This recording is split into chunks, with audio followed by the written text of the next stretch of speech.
All right, let's dive right into one of Japan's most terrifying urban legends. I mean, this is a story that has haunted the streets and now the screens of the nation for decades. It's a tale of beauty, of rage, and a question you can never, ever answer correctly. It always starts the same way, on a dark street, late at night, with a simple yet impossible question. And no matter what you say, your fate is sealed. So let's just walk through how this usually goes down. Picture it. It's late in Tokyo. The main streets are still glowing with neon, but a young woman, let's call her Anna, takes a shortcut down a narrow alley. And suddenly, everything goes quiet. That deep, unsettling kind of silence. The only thing she can hear is her own breathing, the click of her heels on the pavement. But then, there it is. Another sound. Footsteps, right behind her. She whips around, heart pounding in her chest, but there's nothing. Just shadows. So she starts walking faster, but that feeling, that feeling of being watched, it just won't go away. And then, just like that, a figure steps out of the darkness, blocking her path. It's a woman, her face half hidden by her dark hair and a plain white surgical mask. Now, that's a pretty common sight in Tokyo, right? But something about her, something just feels terribly wrong. And that's when she speaks, asking that one chilling question. And this, right here, is what makes the legend so brilliant. It's a perfect trap. There is no right answer, and Anaya is about to find that out the hard way. Any response is the wrong one. It's this perfect no-win scenario. If Anna says no, well, she's killed right there on the spot. So thinking fast, trying to appease the woman, she nervously says, yes, you're beautiful. And then the woman, slowly, deliberately, reaches up and pulls down her mask. What Anna sees is just horrific. The woman's mouth has been carved into this grotesque, bloody smile that stretches all the way from ear to ear. Just glistening teeth and torn flesh. And through that horrifying wound, she asks the question again. Panicked, absolutely terrified, Anna just screams the first thing that comes into her head. No, you're ugly! And in that split second, she seals her own terrible fate. The woman's eyes just fill with this pure rage. She pulls out a gleaming pair of scissors, and Anna's screams are completely swallowed by the night. So Anna's story is just one chilling example, but who is this terrifying spirit? To really get it, we've got to go back to the beginning, because, every monster has an origin story. Her name is Kuchisake Onna. It literally translates to slit-mouthed woman.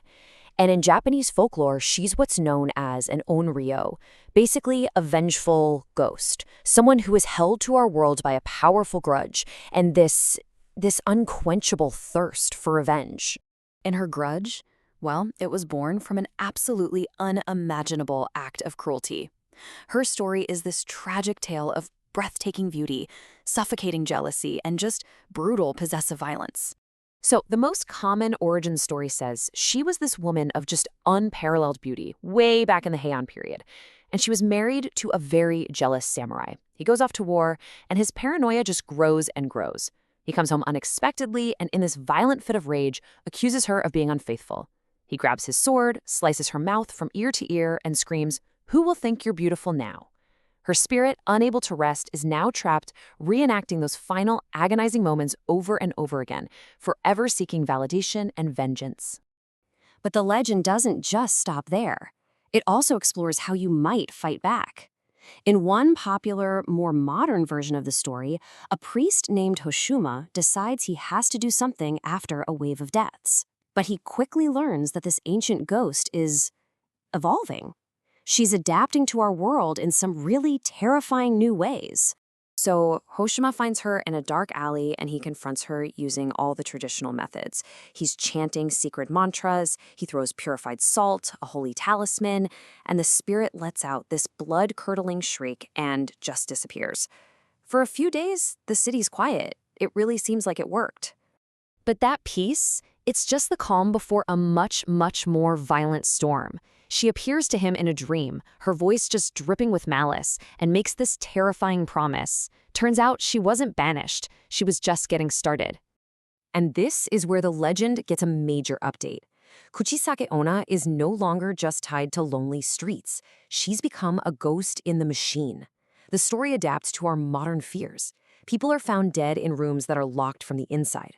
A girl sees the spirit's face glitch onto her phone screen, right before the glass shatters and she steps out. Another victim is killed after the ghost appears not in an alley, but in her own bathroom mirror.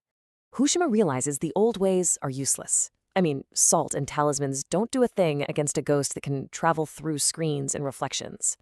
He figures out that to fight this spirit, he can't fight the ghost. He has to confront the source of her pain, using the one weapon she can't possibly defend against, the truth. He finds her again, back in that same dark alley. But this time, when she asks her question, he doesn't pull out a talisman. He uses words. He forces her to completely reframe her own tragedy. He tells her, flat out, it was never your face that was the problem. He makes her confront the real monster in her story, her husband's insane jealousy, his inability to handle her beauty. His madness is what killed her, not her looks, not some supposed infidelity. And this is the turning point. Hoshuma delivers the final blow, not by attacking her appearance, but by attacking her actions. He tells her that by taking innocent lives, she has become something truly ugly on the inside, far uglier than any physical scar could ever be. And then he holds up a sacred mirror. And in its reflection, she doesn't just see her scarred face. For the first time, she sees the monster she has become.